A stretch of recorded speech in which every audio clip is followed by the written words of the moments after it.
श्रीमद् भगवद गीता मंत्र नंबर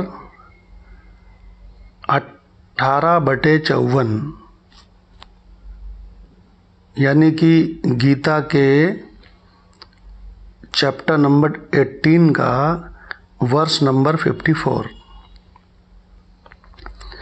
ये गीता का मंत्र एक ऐसा मंत्र है जिसमें भगवान ने भक्ति का बाप बताया है। भक्ति का बाप का क्या तात्पर्य है कि संसार के सभी लोग जो भी अपने हिसाब से भक्ति करते हैं तो कहते हैं भक्ति सबसे बड़ी चीज़, भक्ति सबसे बड़ी चीज़। लेकिन जब महापुरुषों से पूछा गया, महात्माओं से पूछा गया, तो महात्माओं ने कहा भक्ति से बड़ी चीज भगवान है। तो इस मंत्र में 18/54 इस मंत्र में पराभक्ति का निरूपण है। मंत्र इस प्रकार से है। ब्रह्म भूताः प्रसन्नात्मा न शोचति न कांक्षति समः सर्वेषु भूतेषु मद्भक्तिं लभते पराम। ब्रह्मभूता, देखो भूत माने होता है प्राणी, है ना। भूत माने प्राणी और ब्रह्मभूता माने ब्रह्म से यानी कि परमात्मा से एक ही भाव, एकत्वेन भक्ति। परमात्मा से अलग होकर के भक्ति नहीं कि मैं अलग हूँ, परमात्मा अलग है, ऐसी भक्ति नहीं। कैसी भक्ति? परमात्मा इतना अनंत है, इतना बृहत है कि सब उसके दायरे में समाये हुए हैं।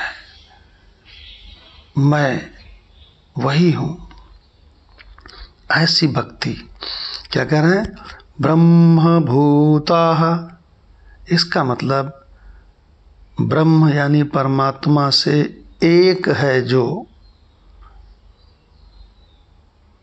प्रसन्नात्मा, तो ऐसा जो भक्त होता है इसको पराभक्त कहते हैं। ये लोअर क्वालिटी का भक्त नहीं है कि मैं अलग हूँ तुम अलग हो, है ना। ये तो पृथक्त्वेन भक्ति हो गई। जबकि यहाँ पे बताया क्या जा रहा है? एकत्वेन भक्ति बताई जा रही है। तो क्या कहता है मंत्र? ब्रह्म भूताः प्रसन्नात्मा, जो अपने को परमात्मा से एक ही देखता है, क्योंकि एक तो है ही। प्रसन्नात्मा, वो एकदम प्रसन्न रहता है। एकदम प्रसन्न क्यों रहता है? क्योंकि उसको परमात्मा मिला ही हुआ है। जो भगवान ने गीता में 4 प्रकार के भक्त बताए हैं ना, रामचरितमानस में भी बताए गए हैं 4 प्रकार के भक्त, यही 4 प्रकार के भक्त। तो भगवान ने गीता में क्या कहा है कि मेरे चारों प्रकार के भक्त में ज्ञानी भक्त सबसे श्रेष्ठ है, क्योंकि वो मुझसे एक है।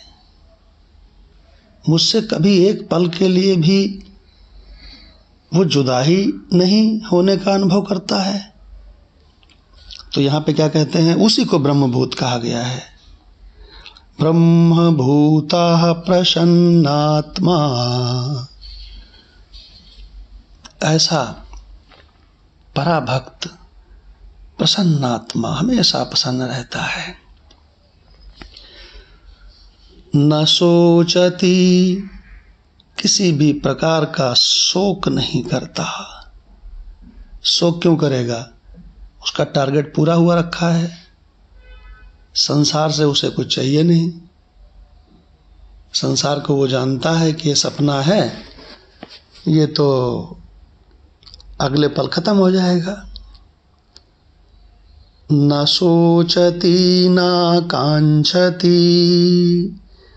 और न किसी प्रकार की आकांक्षा करता है, न कोई इच्छा ही करता है, क्योंकि संसार को जान चुका है कि ये छाया है, झूठा है, तो किसकी आकांक्षा करेगा।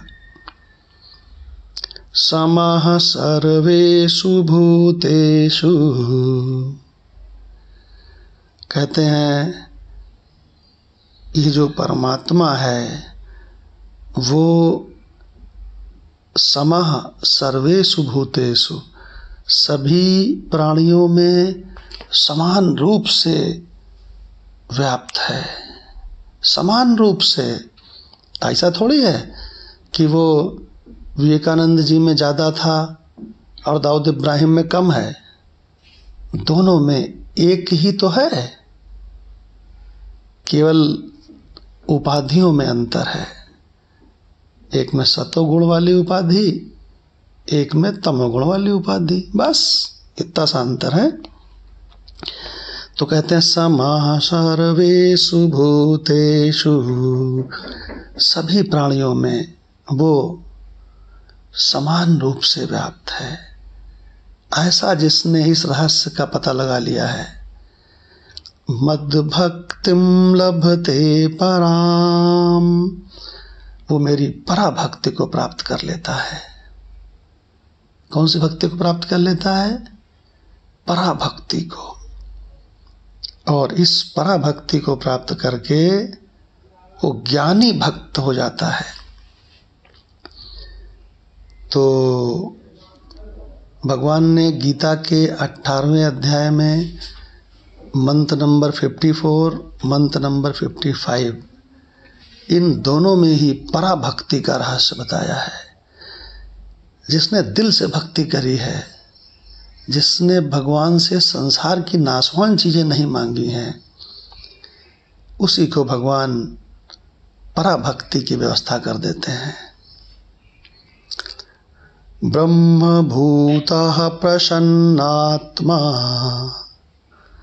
न सोचती न कांक्षती, समः सर्वेषु भूतेषु, मद्भक्तिं लभते पराम। लभते माने प्राप्त कर लेता है।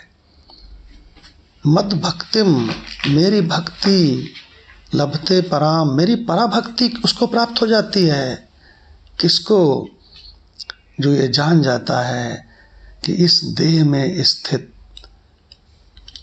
आत्मा यानी कि चेतना परमात्मा ही है और वही चेतना मैं हूँ। ब्रह्मभूतः प्रसन्नात्मा, वो हमेशा प्रसन्न रहता है।